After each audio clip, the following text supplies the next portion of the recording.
Well, hello there everyone. Welcome to my next tutorial. This one we are going to be learning how to create this look. I get asked a lot of times how to get this kind of rock statue texture, and then I've actually kind of started incorporating this this transmission subsurface scattering look to it, which I kind of think looks kind of cool. It almost kind of looks like dead flesh a little bit, which I guess, if you're wanting something that looks like that, then here you go. But again, you can manipulate the colors and the actual subsurface color to look however you want, really. And this is just kind of how I do it, so you can tweak however you want. So I already actually created this earlier, but we're going to create it from scratch. I did use this head model, which I believe is from the 3D scan store, and it's free, I think. I'll put a link to that in the description for the video down below. All right, so let us get started. Okay, so we're gonna do new file. We're gonna close this. The new Cinema is pretty sweet because you can actually like do tabs for different windows. My render settings for this. I usually work, this is my kind of like preview render settings, 1200 by 1500. You're going to want to have path tracing turned on, which is in your settings here for Octane. Right here you would just select path tracing. I have a preset set, so it switches it to path tracing, my samples, and this is not my render settings. This is kind of what I work with in the live viewport, but I change this up to about 1024 usually for a final render, just this top one here. Anyway, so path tracing, you need to have that on. We'll go ahead and get a live, just a live viewer going here. Okay. So I'm going to go ahead and drag that head in here. Hold down shift and drag it onto here, and it just pops it in here. Right down there. Alright. And what we're gonna do is we're gonna scale this up. We're gonna delete this actual texture here. We don't need that. We don't need the skin. We don't need this. Was that a normal or this weight here? Okay. What we are going to do is actually scale this up though, because what I use to do this isn't going to work properly if it's scaled too low. So we're going to leave it about like that right there. And then we're going to start building this material. We're actually going to just leave that light for right now. I'm going to turn this to quick shade just for the viewport here. Okay, get rid of these. So we're going to create a new Octane material, which you can just do, again, this way, or like I have it set up so if I double click in the material window here, it'll automatically just create an Octane material. I'm going to go ahead and drag that on here, and we're going to start messing around. It's actually not that complicated, but it's just a few little things that I've kind of like learned along the way to help make it look kind of cool like that, the look that I get. Alright, so we're going to make this a universal material. So you can see there's some glossiness going on here. We're just going to pull up the roughness just a little so it's not so glossy. Okay, so the main things are the color, the albedo, the transmission, and the medium. Those are going to be the three things that we mainly play with here. We're going to turn the albedo down to about here for right now. We're going to add transmission. We're going to make it red. And already you can see you're already getting this cool subsurface scattering look to it. And you can actually, in the Octane settings, the render AOV groups, if you search for transmission, you can actually see, it pops up down here, you can kind of see the transmission just by itself, which is kind of nice. So as a render pass, you can kind of control the intensity of the transmission, and we'll talk about that later a little more. So it's like, you know, whoa, this is a lot of, you know, subsurface scattering we got going on here. Well, now we're going to control that with the medium. So if you go to medium, you go to random walk. Okay, it's looking a little sweeter here. Now you see that obviously that subsurface isn't pushing through the whole thing. You're able to control it a little more now. So where the mesh is thinner, there's more light coming through. Now you can control that if you just double click on this, the density here will actually control how much light kind of starts coming through here. So if you pull that back, you know, way back, there's obviously a lot more light coming through. Back up to 100, not as much. So this is something you can play with and kind of get the look you want. Okay, so that's how you get my main kind of like subsurface look. The next part is going to be the bump map. Now that this 3D scan store model already has a nice UV layout on it, so you don't have to worry about UV mapping this again.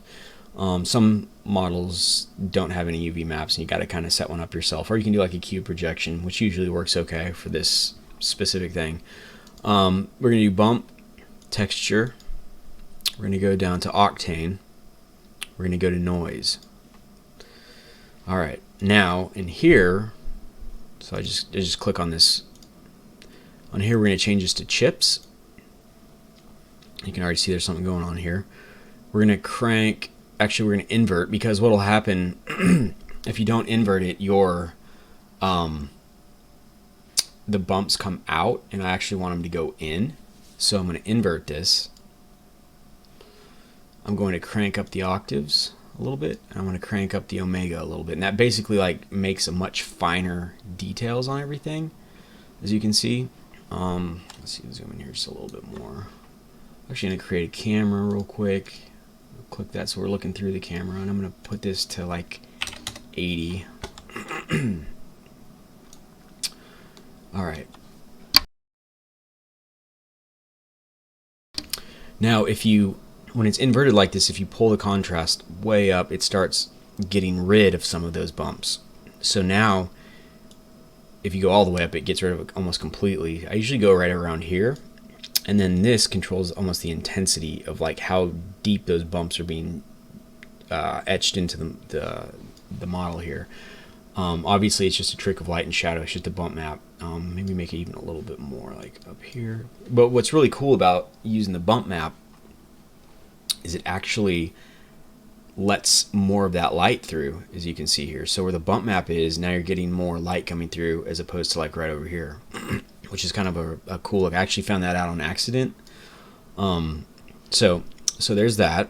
Now, if you want to control the size of your bump map, how much detail is in it, you can do that through the UV transform.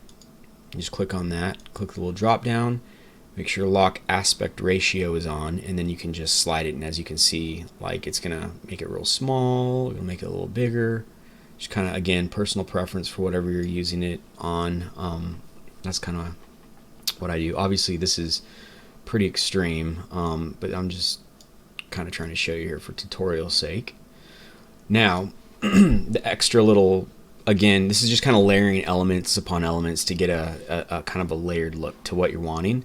Next, I do a normal map, and for that, I actually use so I'm going to go normal map, octane, image texture. I'm going to open up, I use arty textures. You can use quicks, you can use anything really, anything that has a normal map will work just fine. I just use this because I'm used to using these. So my normal map here, let's do a 4K normal map, and then you'll see right here immediately it kind of starts adding this look to it. Obviously that's way too much, probably a little too big. So what we'll do is the UV transform, lock aspect ratio, and just pull that back just a little bit, maybe something like that. Now, it's kind of this weird give and take. The higher your normal map is, the less you'll see your bump map, and the less you're going to see this light coming through the bump map area. So if you start pulling that back a little, maybe just something right there, you just want to barely kind of see some like little indentations and whatnot coming through here. yeah, it's just, again, it's just completely your own discretion what you want it to look like. Like I don't really like the nose like going crazy here, so maybe push that up. Now I'm like, okay, that's pretty sweet. We'll just stick with that. So the next part is where I think it starts getting really cool. And this is kind of like one of my little, I don't know if it's a secret necessarily, but how I get my like kind of cracked skull, cracked head look on my renders. Right now it's in the subdivision surface, and we don't really want that. We want to pull that back out. We'll get rid of that.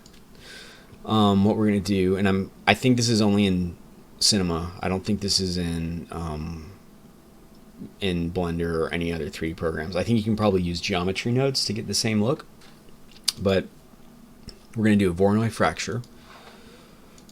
We're going to change this, excuse me, and the object tag, optimize and close holes. And I think that's it for that one. Now all we're going to do is we're going to drop the head right into the Voronoi fracture. Now obviously it's, and this is the scaling thing I was talking about. It just kind of went bananas with the model. Obviously there's a lot of artifacting going on here. So what you can do, select the head, make sure you're in model mode and not in object mode. Okay, model. Select the head, scale it up, and there, excuse me, as you can see, that artifacting went away. So the model is just too small. Voronoi fracture is kind of finicky like that. Let's pull that light back just a touch, maybe over to the side. And as you can see, what we're going to do here is the fracture. We're going to give it a little bit of separation. So this offset fragment's basically just anywhere there's lines here or cracks, it's going to just separate that slightly. So we'll just do like 0.1. So as you can see, I don't know if you saw that, but right here there was that weird like kind of, it didn't know what to do with this light right in here. It thinks it's this hollow object. So if you just give it just a little bit of separation, it fixes that. Okay, so now we have these kind of like these cracked lines. However, they don't look, you know, actually like cracked lines. They just kind of look like smooth lines. And we're going to do a little trick here to fix that. What I do is I use this subdivision surface. So I create one of those, make it 1. We don't need very many divisions at all, because the only thing we're actually using this for is we're going to get some like hard cracks and chips in these lines. So 1 and 1. This is the important part. Right down here, open subdiv loop. We're going to drop the Voronoi into that now. And now you see what's happening here. We got these like this kind of this breaking up look, like chips and stuff are taken out of the model now, and so you're kind of getting this cool, almost like Hellraiser look to it. So now we're like, you know, kind of starting to get a cool texture. And again, these are all mostly procedural. The only thing that's not procedural is the normal map that we're using, but you can scale that and do whatever you want to with it. So the cracks, the fracture, the bump map, the majority of this actual texture itself is a procedural texture that you can completely, you know, change anything you want to. So if you bring the medium down, obviously you can see more light starting to kind of come through the cracks are. And if you want those bigger, you can, you know, make it a little wider. If you want, you can pull back your point amount. That means the number of cracks that you'll see here. You can pull that back 10. You can go crazy and do like 50. Excuse me, sorry. Yeah, and so I really like this look. I know obviously this look isn't for everyone, but that's kind of how I get it. And again, it's a really easy texture to create. Once you do it a couple times, it almost becomes kind of second nature to you. And what's cool is if you're like, this is a really sweet texture, I want to save this texture to use again. Okay, go to your material, open LiveDB. This is important. You need to save the scene because this sometimes is a little finicky. So we'll just save it to, oh gosh, I don't know where I saved my tutorial thing. Right here. All right, we'll call this Fleshy 2. Okay, so at the very bottom here, there's this thing called local database, DB. I've already have a couple textures here that I've saved. And I'm going to actually save this one because I like the way this looks actually. And I've never saved one of these textures. You just simply drag it right into here. And there it is. And it's saved there. No, you don't have to like mark it as an asset like you do in Blender or anything like that. Like it's there. And any, you know, I open up Cinema R21, it's there. I open up Cinema in this version, 2023, it's there. So it's really nice. It saves as that texture, and you don't have to like do anything. You just open this up, you just drag it right down in there, and that's all you got to do, and apply it to your model. It's that easy. So anyway, yeah, so that's kind of how I go about doing it. You can obviously go to your camera, post-processing, maybe let's hide this light. You know, maybe give it a little bloom action here, kind of do something like that or whatever. You can enable a camera imager, which if you turn up highlight compression, it kills these blown out whites, you'll see, right? Like that. So something like that, maybe that's way too much. Some spectral intensity again to kind of give this cool like green to purple look. And honestly, the longest part of this will be probably playing with the light and getting the lighting exactly where you want it to be. So I mean, there's all kinds of cool things you can do now. Set up your lighting however you like.